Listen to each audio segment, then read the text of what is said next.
The Little Wooden Robot and the Log Princess. There once lived a king and queen who happily ruled a pleasant land, but they had no children. So one night the king went to see the royal inventor, and the queen went to see a clever old witch who lived in the woods. They both asked for the same thing, a child. The inventor set to work straight away. She used her finest tools and her most ingenious designs, and she built a wonderful, intricate little wooden robot. The witch took a log from the basket by her fire. She used her deepest magic to bring the wood to life in the form of a perfect little log princess. The king and queen and the princess and the robot all loved each other instantly. The log princess was bold and clever, but she had a secret.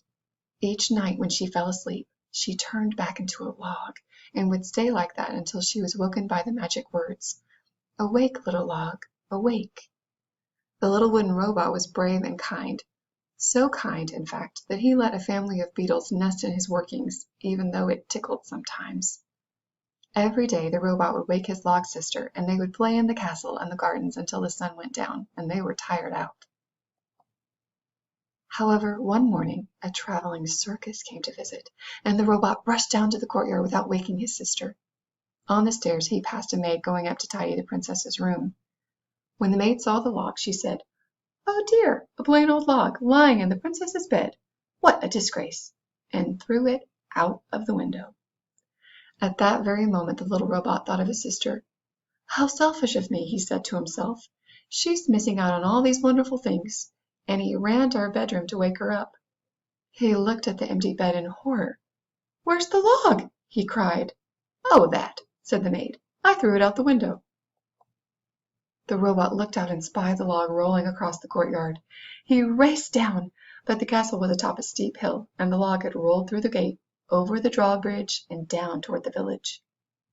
A goblin was pushing a barrel of logs through the village, and the princess log rolled right up to him. "What a lucky day," he said. "Another fine log for my load." The goblin took the logs to the river, where a barge was tied up. The cabman paid him a copper coin, and his barrel load was tipped into the barge, with hundreds and hundreds of other logs. The rabbit ran to the barge. "Please, sir," he said to the captain, "my special log is in your barge. May I come aboard and search for it?" "You may," said the captain, "but we must set sail straight away, while the wind is right." So the robot clambered on, and the barge set off for the frozen north. They sailed for days, but there were so very many logs that even with the help of the crew, the little wooden robot could not find the right one. They arrived and unloaded the cargo. "Come back with us," said the captain. "The north is a dangerous place, and we can easily find you another log when we get home." "I can't," said the robot. "That log is the most precious thing in the world to me. I won't leave without it." So the crew gave him a map, some supplies, and a handcart, and sailed back to the pleasant land where our story began. That night was long and cold. The little wooden robot shivered as he searched. Then something caught his eye, something familiar. He reached into the pile and pulled out a log. It was the princess! He danced for joy with the log in his arms and was about to recite the magic words, when he realized how awful it would be for his poor sister, who had fallen asleep in her cozy little bed, to wake here, freezing and far from home. So he put her into the handcart, tucked a blanket around her, took up the handle, and began the long walk home. Along the way he had too many adventures to recount here. The giant's key, the family of robbers, the old lady in a bottle, the magic pudding, the lonely bear, the queen of mushrooms. But each left him more exhausted than the last. His joints became stiff and his cogs and gears wore down, until one day he could go no further. With the last of his strength he said the magic words, woke the princess, and told her what had happened, how it was all his fault, and that he understood that she probably would never forgive him. "Oh, brother," she said, "how silly of you to keep all these worries to yourself. Of course I forgive you." She helped him into the handcart, where he fell into a deep sleep. She took the map and the handle of the cart and continued the walk home. She too had many adventures.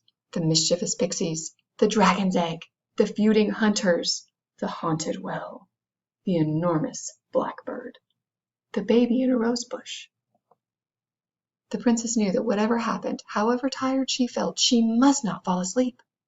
But one night, as she was trudging through a dark forest, which she was sure couldn't be that far from home, she began to yawn, and then she yawned some more, and her eyes felt heavy, and her legs felt tired, and she thought of her cozy little bed in the castle. "Perhaps I shall close my eyes just for a moment," she said, and with that she fell asleep and pop! Turned into a log. The king and queen missed their children terribly. Soldiers had been sent searching in every direction, and a huge reward had been offered, but it was no good. The queen would not leave her bed, and the king sat alone in a tower staring out at the deep, dark forest. Little did he know that in the forest was a clearing, and in that clearing was a handcart, and in that handcart was a little wooden robot, and in that robot's worn out, broken down workings, a family of beetles was wondering why everything was so still and so quiet.